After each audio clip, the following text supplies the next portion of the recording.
Jemaah yang dimuliakan Allah Subhanahu wa taala. Kaitan dengan ibadah, ibadah itu kan harus ada syarat dan rukunnya. Sebab itulah bahwa yang namanya ibadah itu kan syaratnya dalam ibadah itu kan ada 3, ya. Kalau kita baca beberapa macam literatur, baik itu kitab gundul atau kitab kuning ataupun kitab putih, itu ada 3. Ada yang namanya dasar, rujukan bahwa itu ibadah atau bukan, itu ada rujukannya. Sebagaimana dalam ilmu usul fiqh, ya, ilmu pokok-pokok hukum, ya, bahwa yang namanya ibadah al-aslu at-tahrim, bahwa ibadah ini awalnya adalah sesuatu yang diharamkan, artinya dilarang. Kalau, ya, tidak ada dasarnya, sampai ada perintah, baru itu menjadikan ibadah itu menjadi sesuatu yang harus dilaksanakan.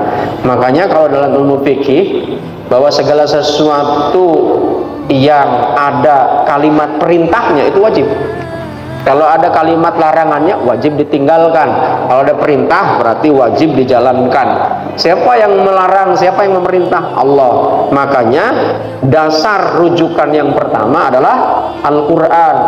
Al-Quran ini harus diyakini, karena dalam pokok ajaran Islam itu ada 3. 1 adalah iman, 2 adalah Islam, 3 adalah ihsan.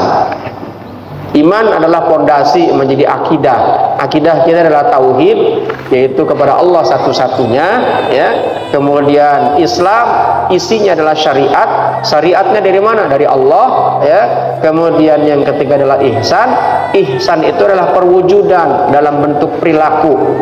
Makanya kalau dalam Al-Quran, kita ini dalam setiap detiknya itu dikategorikan rugi. Wal asri innal insana lafi khusr illal ladzina amanu, kecuali orang yang beriman. Apakah sampai hanya di situ? Enggak. Wa amilus sholihat, dan juga orang yang beramal soleh, baru kita menjadi orang yang beruntung. Nah, sebab itulah jemaah yang dimuliakan Allah Subhanahu wa taala, amal soleh itu apa? Amal soleh itulah amal yang tidak salah. Ya kan, ada soleh, ada salah. Bahasa Arabnya salah itu toleh. Ya, ada soleh, ada toleh pada huruf to. Kalau soleh itu, amal soleh adalah amal yang sesuai dengan syariat. Syariatnya siapa yang bawa? Rasulullah. Karena Rasulullah ini adalah utusan Allah. Dari mana itu Rasulullah? Dari Allah. Nah, itu harus didasari dengan keimanan. Kalau kita nih nggak iman akan Al-Quran, bahwa Al-Quran adalah firman Allah, ya sudah finish. Maka kita nggak akan mengakui Islam, karena sumbernya Islam dari Al-Quran. Yang kedua, sumbernya adalah sunnah.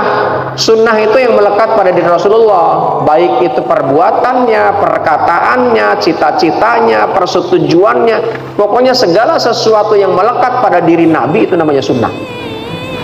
Dan memang tidak semua sunnah itu memang harus kita ikuti dan bisa dijadikan sandaran, karena tidak semuanya. Contoh, Rasulullah istrinya 13, Bapak Ibu nggak bisa ikutin, ya, istrinya 13. Bapak tidak bisa juga, walaupun itu ada ayat Al-Quran, pankihu matna wa thulatha wa ruba, ya, nikahilah wanita 2, 3, 4, itu kan ayat Al-Quran tuh, ya kan. Itu bukan berarti hal yang wajib, ya, bahwa nikah harus 2, harus 3, harus 4, gitu. Enggak. Kenapa? Karena dalam ayat Al-Quran ada juga cukup 1 saja kalau memang nggak bisa. Tapi kalau memang bisa, ya nggak apa-apa, silakan. Jadi tidak semua sunnah yang dijalankan Rasulullah itu harus kita jalankan. Nah, sebab itulah sumber yang kedua setelah Al-Quran itu sunnah. Ya, sholat itu bukan saja kaul, ya, karena ada kalimat lisannya Rasulullah, shollu kama ra'aitumuni usolli, itu kaitan dengan ibadah sholat, ya. Kemudian ada lisannya Rasulullah, awwalu ma yuhasabu ala ummah, ya, ala abdi as-sholat, bahwa amalan yang pertama kali akan dihisab di yaumul qiyamah itu adalah sholat. Itu kan lisan Rasulullah. Sholatnya seperti apa? Rasulullah kemudian dengan kalimatnya menyampaikan shollu kama ra'aitumuni salaitumuni usolli, sholatlah engkau sebagaimana sholatku.